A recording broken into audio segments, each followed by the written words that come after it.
Hello दोस्तों, मैं संदीप मिश्रा आप सभी का स्वागत करता हूं आपके यूट्यूब चैनल एसएम क्लासेस में। दोस्तों, आज के इस लेक्चर में हम डिस्कस करेंगे कि कैसे कोलाइडी विलेन को बनाया जाता है, कोलाइडी विलेन के बनाने की कौन सी विधियां हैं और इन विधियों में दो विधियां मोस्ट इंपॉर्टेंट है आपके एग्जाम के पॉइंट ऑफ व्यू से, क्योंकि उनसे क्वेश्चन आते हैं। तो पहली जो मोस्ट इंपॉर्टेंट विधि है वो है ब्रीडिंग आर्क मेथड और दूसरा है पेप्टिकरण। तो इन दोनों विधियों को डिस्कस करेंगे। इसके अलावा और विधियों को भी डिस्कस करेंगे कि कैसे अन्य विधियों से हम कोलाइडी विलेन को बनाते हैं। पिछले दो पार्टों में हम लोगों ने कोलाइडी विलेन क्या है, कोलाइडी विलेन के प्रकार को डिस्कस किया।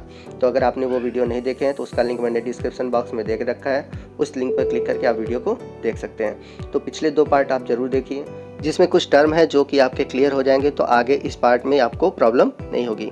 जैसे कि द्रव स्नेही कोलाइडी किसे कहते हैं, द्रव विरोधी कोलाइडी किसे कहते हैं, परिक्षेपित अवस्था क्या होती है, परिक्षेपण माध्यम क्या होते हैं। तो ये सब टर्मिनोलॉजी जब आपकी क्लियर होगी तभी इस पार्ट की वीडियो आपको अच्छी तरह से समझ में आएंगे। तो आइए वीडियो को स्टार्ट करते हैं।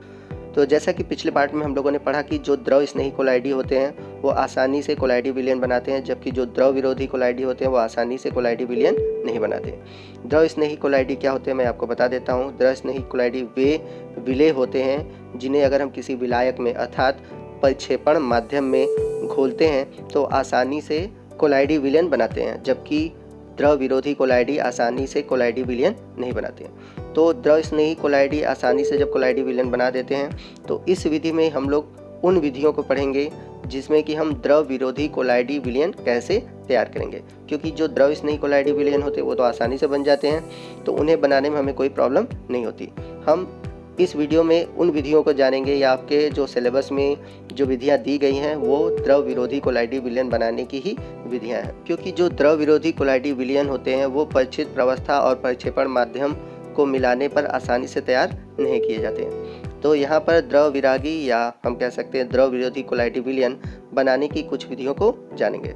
तो जितने भी द्रव विरोधी या फिर द्रव विरागी कोलाइडी विलयन है उनके बनाने की दो विधियां हैं। पहला है परिक्षेपण विधि और दूसरा है संघनन विधि।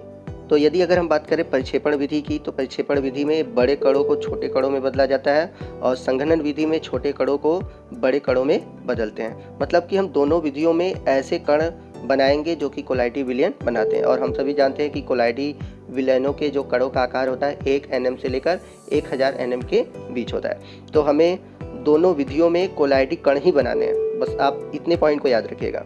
और जो परिक्षेपण विधि है उसमें जो बहुत बड़े कण होते हैं उनको छोटे कणों में बदलेंगे और संघनन विधि में छोटे कणों को हम बड़े कणों में बदलेंगे। तो आइए वन बाय वन हम दोनों विधियों को डिस्कस करते हैं। तो सबसे पहले हम बात करेंगे परिक्षेपण विधि की। तो यदि हम बात करें परिक्षेपण विधि की, तो इस विधि का प्रयोग तब किया जाता है जब परिक्षेपित प्रावस्था के कणों का आकार बड़ा होता है। तो जैसा कि मैंने आपको बताया था, परिक्षेपित प्रावस्था किसे कहते हैं, परिक्षेपित प्रावस्था उसे कहते हैं जिन्हें हम घोलते हैं अर्थात विलेय को, और परिक्षेपण माध्यम किसे कहते हैं जिसमें हम घोलते हैं। तो ये कंसेप्ट क्लियर रखिएगा। तो जो परिक्षेपण विधि है, परिक्षेपण विधि में हम क्या कहते हैं कि जो परिक्षेपित प्रावस्था है अर्थात जो विलेय के कण हैं उनका आकार बड़ा होता है। तो इस विधि में हम बड़े कणों को तोड़कर अर्थात उन्हें विभाजित करके छोटे कोलाइडी कणों में बदलते हैं। तो इस विधि को ही हम कहते हैं परिक्षेपण विधि। तो परिक्षेपण विधि में 3 और विधियां हैं जिनका प्रयोग करके हम लोग कोलाइडी विलयन बनाते हैं। तो सबसे पहली विधि है यांत्रिक परिक्षेपण विधि, दूसरा है ब्रीडिंग आर्क जो कि मोस्ट इंपॉर्टेंट है, और तीसरा है पेप्टिकरण, ये भी मोस्ट इंपॉर्टेंट है। तो आइए वन बाय वन तीनों विधियों को हम डिस्कस करेंगे। तो सबसे पहले हम बात करेंगे यांत्रिक परिक्षेपण विधि। जिस पदार्थ का कोलाइडी विलयन तैयार करना है उसके बड़े कणों को छोटे टुकड़ों में तोड़कर उन्हें एक मशीन में पीसा जाता है, जिससे ये बड़े कण छोटे कोलाइडी कणों में बदल जाते हैं।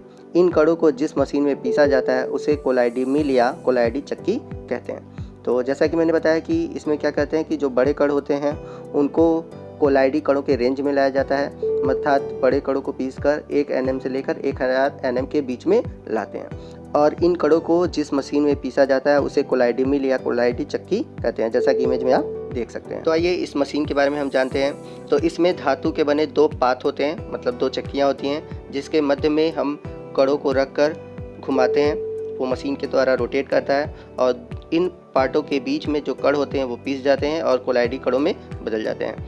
यह कोलाइडी मशीन और इसके पार्टों का चित्र आइए आगे हम लोग एक एनिमेशन वीडियो के थ्रू देखते हैं और समझते हैं। यदि बात करें हम कोलाइडल मिल की, तो इसमें एक पार्ट होता है जिसे हम बोलते हैं स्टेटर, जो कि फिक्स होता है, और इसके बाद जो दूसरा पार्ट होता है वो होता है रोटेटर, जो कि रोटेट करता रहता है। और रोटेटर और स्टेटर के बीच में एक गैप होती है, और ये गैप बहुत कम होती है, और इस स्टेटर और रोटर के बीच में ही जो कण हैं उनको डालते हैं ताकि वे आसानी से उसे पीस सकें।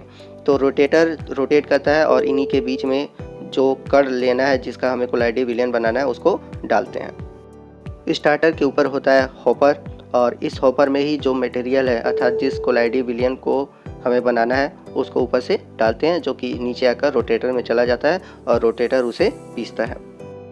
तो जो रोटेटर होता है उसको मूव करने के लिए मोटर लगा होता है साइड में, और मोटर और रोटेटर आपस में बेल्ट के थ्रू जुड़े होते हैं, और बेल्ट मोटर के द्वारा रोटेटर को घुमाता है, और जब कोलाइडी विलयन पीस जाता है तो नीचे की ओर उसे एकत्रित कर लेते हैं, और मोटर के थ्रू हम लोग रोटेटर की स्पीड को कंट्रोल करते हैं। तो जैसा कि आप देख सकते हैं ऊपर हॉपर से हम लोग कोलाइडी कण बनाने के लिए जिस कण का प्रयोग करते हैं उसको डालते हैं। ये कण बड़े होते हैं, और जब रोटेटर के थ्रू ये पीसे जाते हैं और ये महीन कण या पेस्ट के रूप में नीचे एकत्रित हो जाते हैं, और इस प्रकार से कोलाइडी कण के रूप में इनका फॉर्मेशन होता है। अब ये जो कण प्राप्त हुए इनका उपयोग करके हम विलायक या फिर प्रक्षेपण माध्यम में डालकर कोलाइडल विलयन बना लेते हैं।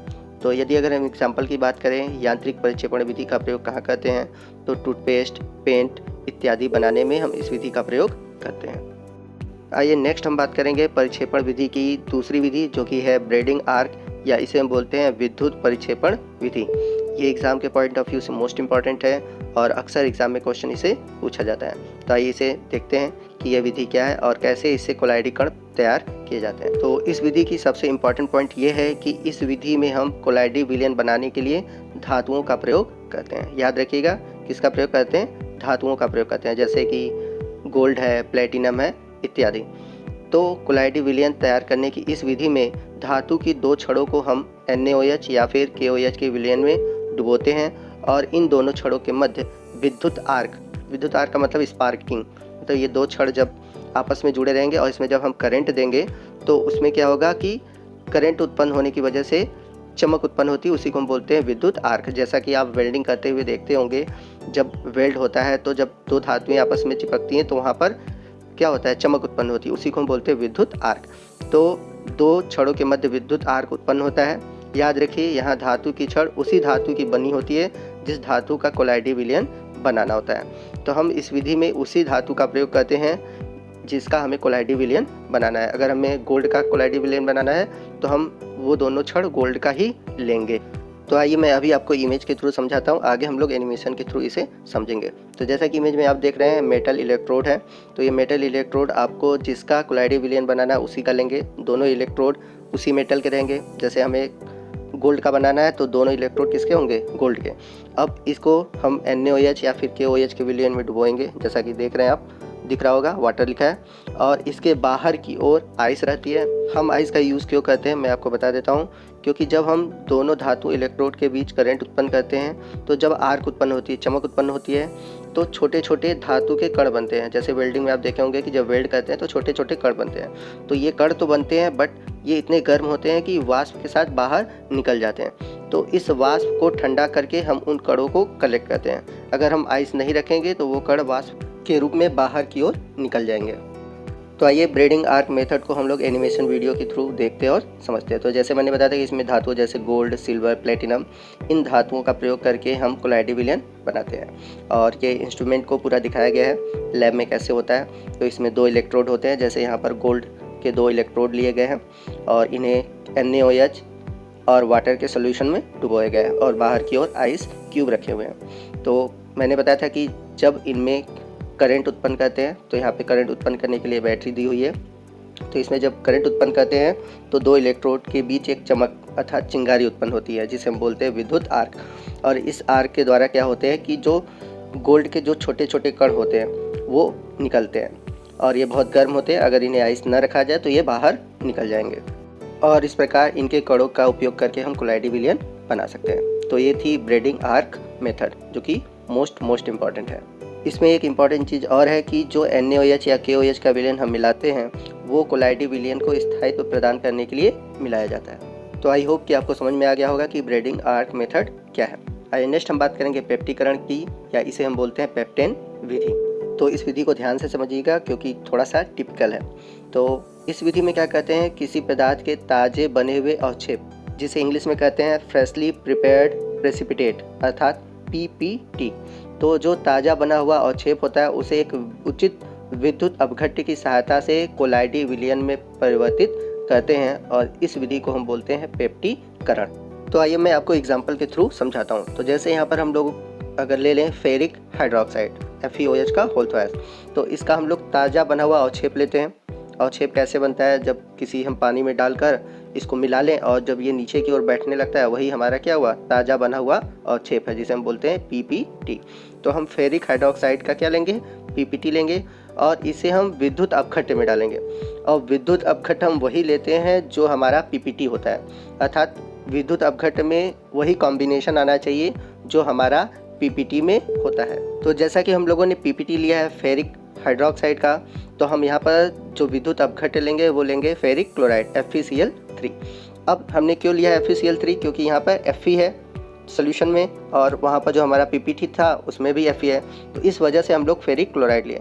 तो फेरिक क्लोराइड यहाँ पर एक विद्युत अपघट्य है। तो इस विद्युत अपघट्य में अर्थात फेरिक क्लोराइड में जब हम फेरिक हाइड्रोक्साइड को मिलाकर हिलाते हैं, मतलब अगर उसमें डालकर उसमें हम मिक्स कर लेते हैं, तो इस प्रकार हमारा जो बनता है कोलाइडी विलयन, उसे हम बोलते हैं पेप्टीकरण। तो मैं आपको फिर से समझा देता हूँ कि कोई ताज़ा बना हुआ अवक्षेप हो अर्थात PPT हो, अगर हम उसे किसी विद्युत अपघट्य में मिलाते हैं तो इस विधि को हम बोलते हैं पेप्टीकरण। जैसा कि मैंने बताया कि फेरिक हाइड्रोक्साइड का PPT लेकर हम फेरिक क्लोराइड जो कि एक विद्युत अपघट्य है उसमें मिलाते हैं तो हमारा कोलाइडी विलयन बनता है। तो आई होप आपको समझ में आ गया होगा पेप्टीकरण। एक और एग्जाम्पल मैं बता देता हूँ। और एक चीज़ याद रखिएगा, विद्युत अपघट्य हम वही लेते हैं जो कि हमारा PPT होता है, मतलब PPT का कोई एक कॉम्बिनेशन होना चाहिए। जैसे अगला एग्जाम्पल हम लोग लें, नीचे आप देख रहे होंगे सिल्वर आयोडाइड है, AgI है, उसका PPT है। तो अब वहाँ पर हम चाहे तो विद्युत अपघट्य सिल्वर नाइट्रेट भी ले सकते हैं या फिर पोटेशियम आयोडाइड भी ले सकते हैं, क्योंकि अगर हम सिल्वर नाइट्रेट लेते हैं तो हमारा वहाँ पर Ag मिल जाएगा जो कि सिल्वर आयोडाइड PPT से मिल रहा है। वहीं अगर हम पोटेशियम आयोडाइड लेते हैं तो पोटेशियम आयोडाइड में आयोडीन है जो कि आपके सिल्वर आयोडाइड के PPT के आयोडीन से मिल रहा है। तो याद रखिएगा कि हम विद्युत अपघट्य वही लेते हैं जो हमारा PPT से मिलता जुलता रहता है, कोई और विद्युत अपघट्य हम नहीं ले सकते। पेप्टीकरण की विधि में जिस पदार्थ को विद्युत अपघट्य के रूप में लिया जाता है उस पदार्थ को हम बोलते हैं पेप्टीकारक। तो जब पेप्टीकरण की विधि में जो हम PPT लेते हैं उसी को हम बोलते हैं पेप्टीकारक। जैसे यहाँ पर FeOH का होल ट्वाइस या फिर सिल्वर आयोडाइड, ये दोनों आपके पेप्टीकारक हैं और पेप्टीकारक के अवक्षेप का उपयोग करके हम कोलाइडी विलयन बनाते हैं। तो अवक्षेप मतलब PPT, इनके PPT का उपयोग करके हम कोलाइडी विलयन बनाते हैं। तो इनके PPT को हम कहाँ यूज़ करते हैं, किसमें डालते हैं, विद्युत अपघट्य में डालते हैं, तभी कोलाइडी विलयन बनता है। आई होप आपको समझ में आ गया होगा कि पेप्टीकरण या पेप्टेन विधि क्या है। मैं चाहता हूँ कि मैं आपको एक बार और एनिमेशन के थ्रू समझा दूँ ताकि आपको कोई भी डाउट न रहे। मैं चाहता हूँ कि आपका कंसेप्ट पूरी तरह से क्लियर हो। तो आइए एनिमेशन के थ्रू हम इसको समझते हैं। तो जैसा कि वीडियो में आप देख सकते हैं कि एक टेस्ट ट्यूब में हम फेरिक हाइड्रोक्साइड के प्रेसिपिटेट को लेते हैं और उसमें फेरिक क्लोराइड डालते हैं FeCl3 और उसको मिक्स करते हैं। तो जब हम उसको धीरे धीरे मिक्स करते हैं तो फॉर्मेशन होता है आपके कोलाइडी विलयन का। और जब हम किसी भी PPT को लेकर इलेक्ट्रोलाइट्स डालकर कोई भी कोलाइडी विलयन बनाते हैं और ऐसी विधि को हम बोलते हैं पेप्टाइजेशन। तो दोस्तों आज के वीडियो में बस इतना ही। अगले पार्ट में हम कोलाइडी विलयन बनाने की दूसरी विधि संघनन विधि को जानेंगे। तो यदि वीडियो आपको अच्छा लगा हो तो प्लीज़ वीडियो को लाइक कीजिएगा और आपको कोई भी डाउट हो तो आप कमेंट कर सकते हैं, मैं आपको उसका रिप्लाई करूँगा। और यदि वीडियो अच्छा लगा हो तो अपने जितने भी स्टडी ग्रुप हैं या फ्रेंड हैं उनको शेयर कीजिए। और यदि आप हमारे चैनल पर नए हैं और अभी तक आपने हमारे चैनल को सब्सक्राइब नहीं किया तो प्लीज़ हमारे चैनल को सब्सक्राइब कीजिए और बगल में जो बेल आइकन है उसको प्रेस कीजिए ताकि जब भी मैं कोई नया वीडियो अपलोड करूँ उसका नोटिफिकेशन आपको मिलता रहे। आज के लिए बस इतना ही। जय हिंद, जय भारत।